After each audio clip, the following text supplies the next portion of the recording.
Hello everyone, आज की इस वीडियो में हम प्लासी के युद्ध और बक्सर के युद्ध को कवर करेंगे। तो चलिए शुरू करते हैं।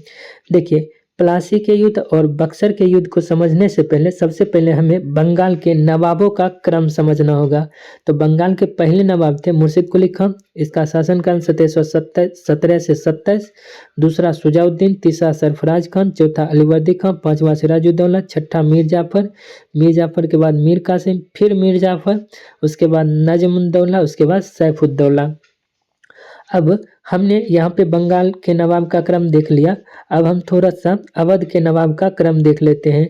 तो अवध के पहले नवाब सादत खान या फिर बुरहान उल मुल्क थे, 1722 से 39। उसके बाद सफदरजंग या अबुल मंसूर खान, उसके बाद शुजा उद्दौला।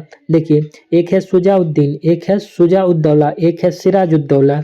तो शुजा उद्दौला अवध का नवाब था, जबकि शुजाउद्दीन बंगाल का नवाब था और सिराजुद्दौला भी बंगाल का नवाब था। इसके बाद देखिए आसफुद्दौला के बाद वजीर अली के बाद सादत अली खान, गाजीउद्दीन। तो ये यहाँ पर आपका क्रम दिया हुआ, इस भी दिया हुआ, आप मैच कर लेना कौन पहले कौन बाद।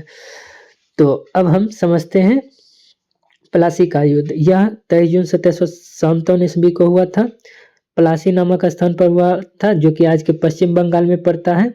और यह बंगाल के नवाब सिराजुद्दौला और अंग्रेज की तरफ से रॉबर्ट क्लाइव के बीच हुआ था, जिसमें कि सिराजुद्दौला की हार हुई थी। ठीक, अब देखिए बक्सर का युद्ध 22 अक्टूबर 1764 को हुआ था। यह अंग्रेज और संयुक्त सेना के बीच हुआ था। अंग्रेज की तरफ से हेक्टर मुन्नर था और इधर जो था मीर कासिम था, जो कि बंगाल का नवाब था, और शुजाउद्दौला था, जो कि अवध का नवाब था। शाह आलम द्वितीय था, जो कि मुगल सम्राट था। तो एक बार आप मुगल सम्राट की सूची देख लो। ये देखो, ये आपका इधर जो है मुगल सम्राट की सूची है, एक बार आप देख लेना। ठीक, तो यह जो युद्ध था, यह बक्सर का जो युद्ध था, हेक्टर मुन्नर और मीर कासिम, शुजाउद्दौला और शाह आलम द्वितीय के बीच हुआ था। अब इस युद्ध में इस संयुक्त सेना की हार हुई थी। तो इसके बाद दो संधि हुई थी बक्सर के युद्ध के बाद, इलाहाबाद की प्रथम संधि और इलाहाबाद की द्वितीय संधि। इलाहाबाद की प्रथम संधि रॉबर्ट क्लाइव और शुजाउद्दौला के बीच हुई थी, न कि इलाहाबाद की प्रथम संधि रॉबर्ट क्लाइव और शाह आलम द्वितीय के बीच हुई थी, न कि शुजाउद्दौला के बीच। कहीं कहीं शुजाउद्दौला रहता है, तो फर्स्ट प्रीफरेंस इसको देंगे, शाह आलम द्वितीय को। अगर ये ऑप्शन में नहीं रहेगा तब हम शुजाउद्दौला को टिक मारेंगे। तो इसके तहत क्या हुई थी? इसके तहत ये हुई थी कि कंपनी ने 26 लाख रुपये वार्षिक शाह आलम द्वितीय को देना स्वीकार किया। बदले में शाह आलम द्वितीय ने बंगाल, बिहार और उड़ीसा की दीवानी राइट्स कंपनी को दी, और कंपनी ने करा और इलाहाबाद को शाह आलम द्वितीय को दिया। करा और इलाहाबाद कंपनी ने अवध के नवाब शुजाउद्दौला से छीना था, और शुजाउद्दौला से छीनकर शाह आलम द्वितीय को दे दिया था, क्योंकि शाह आलम द्वितीय की नाम का ही राजा था, इसके पास अपनी कोई जागीर थी नहीं। अब हम इलाहाबाद की द्वितीय संधि देख लेते हैं।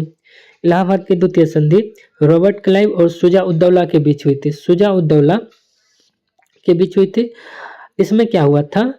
50 लाख रुपये का हर्जाना शुजाउद्दौला को देना पड़ा कंपनी को, और उसके बाद कंपनी इलाहाबाद और करा को छोड़कर अवध का शेष क्षेत्र उसको लौटा दिया। किसको? शुजाउद्दौला को।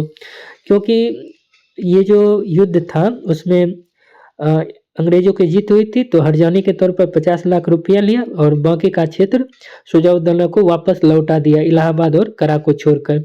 और यही इलाहाबाद और करा अंग्रेजों ने किसको सौंप दिया था? शाह आलम द्वितीय को, इलाहाबाद की प्रथम संधि में। तो इस तरीके से आपका बक्सर का युद्ध और प्लासी का युद्ध खत्म हुआ।